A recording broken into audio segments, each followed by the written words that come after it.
Welcome, everyone. Thank you for joining us for the webinar today. My name is Gina Breinig, and I work in the Health Promotion Department at the Health Plan. We believe each person's well-being is multidimensional, going beyond just physical health, which is why our wellness program focuses on 8 dimensions: emotional, environmental, social, spiritual, personal, professional, nutritional, financial, and physical. We're excited to offer a number of short educational videos on these dimensions and hope you're able to gain new knowledge and motivation to help you continue on your own journey to optimal well-being. Before we get started today, first some housekeeping items. We have everyone in listen-only mode for best sound quality, but there is a chat feature you can use to submit any questions. We will compile all the questions and send them out with responses to everyone after the webinar. This webinar is being recorded, so for those who are listening to the recording, there's an email at the end of the presentation where you can submit any questions. And now I'd like to introduce Abigail Neneman, who will be speaking about finding your purpose, a topic in our spiritual dimension. Abigail has nearly 10 years of working with schools and healthcare. She has a master's degree in counseling education with a school emphasis. Abigail's passion for working with people and addressing social determinants of health has led her to pursuing a second master's degree in social work. She has been a part of implementing many policies and programs in the healthcare setting, and she is currently a health transformation consultant with the Health Promotion Department. Thank you, Abigail, for sharing your information and time with us today. Thank you, Gina, for the introduction, and thank you to everyone who's watching this video. So, as Gina mentioned, we're going to talk about finding your purpose, and our objective for this video is to really walk you through different strategies and how-to tips for finding your purpose in your life. So some benefits to finding your purpose. One can be finding that focus. So when you know your life's purpose, it becomes a mechanism allowing you to focus more clearly on things that matter most to you. And another benefit is passion. So this can, by finding your purpose, you can unlock a passion for life by knowing, again, what your life purpose is. And this passion can become the fuel that propels you forward into a deeper dive into that purpose. Another benefit is fulfillment. So living a life where you're expressing your purpose and allowing it to shape your decisions, thoughts, and feelings can be a lot more fulfilling for people. And then most importantly, fun. Let's face it, living on purpose is a lot more fun than living a life based in fear and shoulds. Knowing your life purpose can add zest to your life. You can live each day by reflecting on your true joy and purpose. And there's many other benefits to finding your life's purpose, and they're really all personal to each and every person. So now we're going to kind of go through a couple different steps. So step one would be to evaluate your interests. And there's a couple ways to do that. So one is by keeping a journal or a purpose journal. So this is a useful tool for making any changes to your life or your perspective. Think about if you've ever kept a journal before, you can go back and review an old journal. And when you read it, does anything in that old journal or diary or notes or something where you just jotted a bunch of things down, if you've ever done 3 Good Things or any of those books where you can journal every day and then every year it's a new line and you can see how things have changed. See if anything from any of the things you've written down at any point in time spark something for you. If you've never journaled before and don't have one to review, that's totally fine. But we want this to be fun. We want you to want to do it so you can get a fun journal that you can dedicate to journaling and writing down and exploring your thoughts about your life's purpose, your passions, and your joy. And when you journal or writing down, don't worry about how the writing sounds or the grammar. It's just for you, and it's a chance for you to be completely open and honest. Now, journaling can be really difficult for people, and they're not really sure what to write or what to say. So we've listed a couple questions to ask yourself as kind of prompts. So you can ask yourself some questions to begin to assess your life's purpose and what you love to do, what you currently do, and what you think needs to change. And some of the questions to consider are, when have you been the happiest in your life? What has made you truly proud of yourself? What makes you feel really alive and energized? What shoulds are overridden by want tos? What's one change you could make that would make your life happier? So those are just some ideas. Feel free to take a screenshot of this, or you can pause it and then come back so you can write them down if you want to continue to use these prompts. Now, many people dislike journaling. I can completely understand that. So there are some alternatives to it. You can keep notes in your phone. You can even do a voice recording. You could send yourself an email so it has a timestamp and a date stamp. The goal here is just to have the things written down or in another way, by having it recorded. So you have your thoughts in one place for yourself and to go back to and either read or listen to in the future. So the next part of step one, and evaluate your interests, you can also list your interests and passions. If you have not done that yet in the journaling part, write down the things that you enjoy spending your time doing. These can be related to work. They can be related to your personal life or your home life. These should be things that make you happy and that you really, truly enjoy doing. So not just something that you're like, oh, I can tolerate that, but stuff you really like, you look forward to doing at the end of your day or every weekend or whatever it is, or even at work. And then even think about something that you would do even if you weren't getting paid. And what are things that you truly lose track of time doing? If you really enjoy reading a book and you can be reading what feels like 20 minutes and it's half the day, write that down. And then write down what you love. The things and the people that you love are very important to the quality of your life and how you want to spend your time. So focusing on the things that you love with your heart can bring you closer to your true overall passions.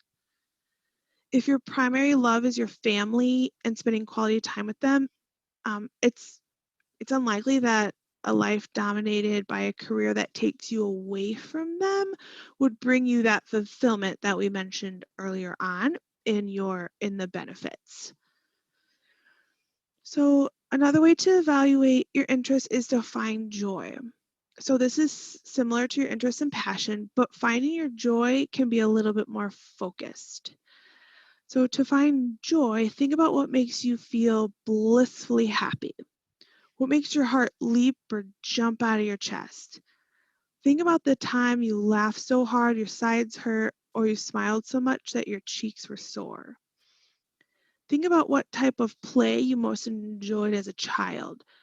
Does that play, is it mimic in the sort of work that you do?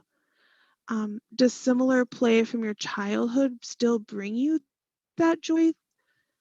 We even have a Finding Joy webinar you can watch or listen to for additional ideas on how to find your joy.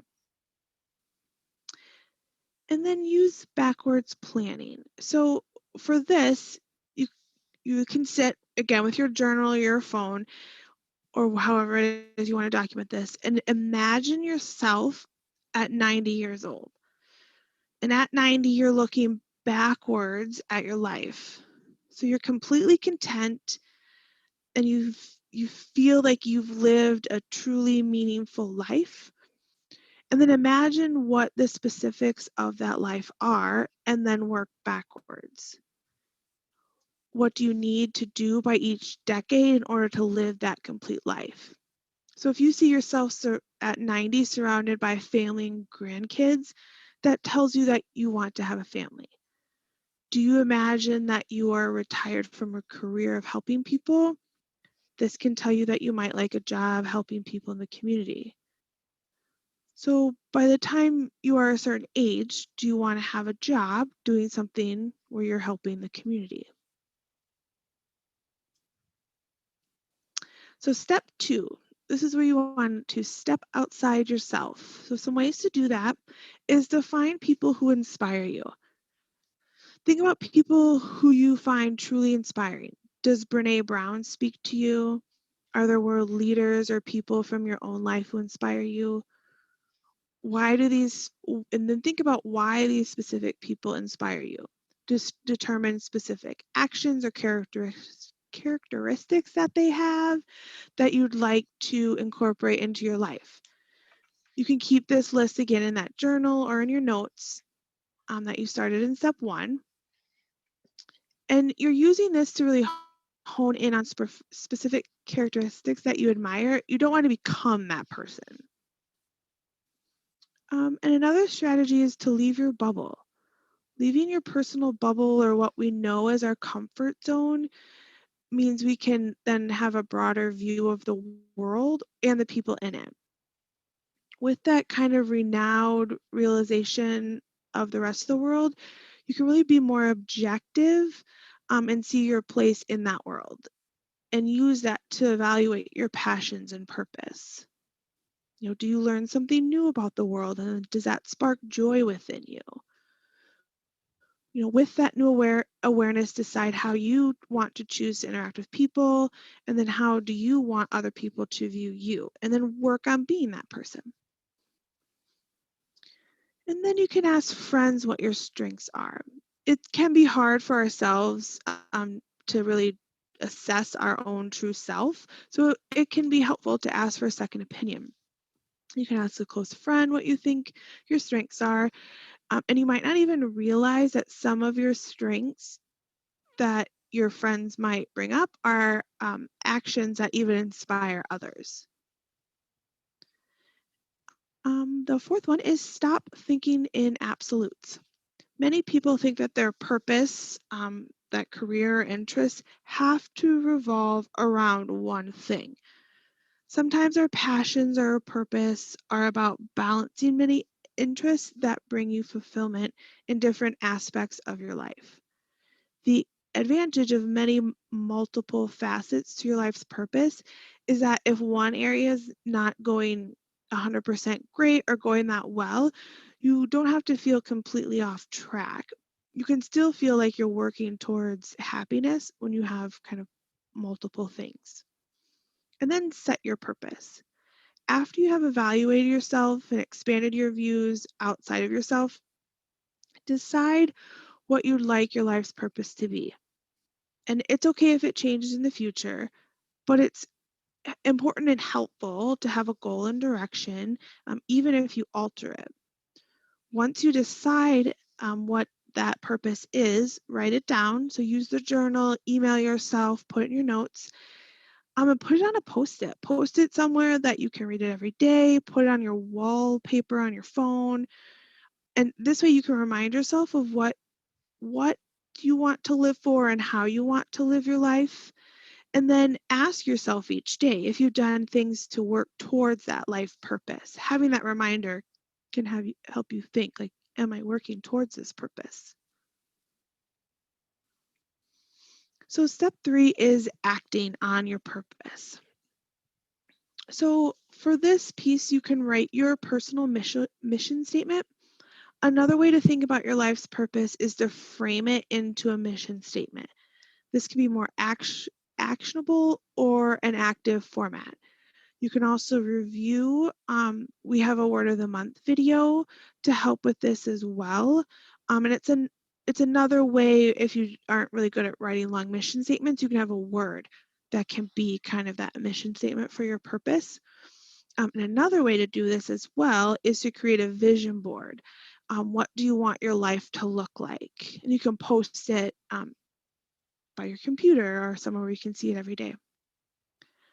And then meditate or set your intention. This can be useful in setting your intention for your day, week, year, or your life. We also have a video called Self-Care Approach to the Work Week that helps you set an intention for the week. This can be great practice in many, many, many aspects of your life. And it can help, clear your mind, allowing yourself to picture your life the way you'd like it to be, and helps you take steps towards living that life of your dreams. And then stop trying to please others. Even if your purpose has those social elements like trying to help the community or helping others, trying to please others on a daily basis can really hinder and not help your overall purpose. So think about things that you can and things that you cannot control. And really focus on the things you can control and take action toward the life you want to live. And then list the actions that lead towards the purpose. Again, in the journal or in your notes, put that list of the actions that you can take that will help you work towards your life's purpose. You might not be able to take each action immediately, but realizing the steps that you should take can help you move in the right direction. You can break down each step into smaller and more manageable steps. You can even divide these steps into short, medium, and long-term goals and really help you break them down. And then do the things on the list, actually physically do them so you can work towards your goal or purpose. And then you can always revisit the journal or emails or however you kind of tracked everything. And be sure to go back and read the things that you sent yourself or wrote down and make changes. You can add to it. You can always use those prompts, even like check in and remind yourself of your purpose and why you might be working towards that purpose. You can always find yourself drifting back into that comfortable familiarity of daily life. And there's nothing wrong with that. You will likely feel more fulfilled when working towards life purpose. So having that journal to reflect on will be helpful. And again, using those prompts to kind of restart you up on working towards that purpose. So just a little wrap up. So finding your purpose isn't something that can be done in a day, a week, or even 1 month. You might find your purpose changing over time. Maybe you thought you liked working with animals in your youth, but now you want to join forces with a cause that fights human trafficking. Now that you've stepped outside your bubble, maybe there's something else that sparks that joy. You can definitely have more than one purpose too. Keep in mind your purpose doesn't necessarily mean that you have to change what you're doing already. If you cut hair, reflect on whether you feel like the path you are on is taking you in the direction you want. If not, then you can change your course. But if you like it, then you can stick with it. And you might decide your purpose in life is to help others feel beautiful, and you're already in that role by cutting hair. So thank you for taking some time to watch this video, and I hope you've learned some new tips or tricks or strategies to find your purpose in your life. Thank you, Abigail, for that great information. And thank you to everyone who has attended today. If you have any further questions, please send us an email. Thanks again and have a great day.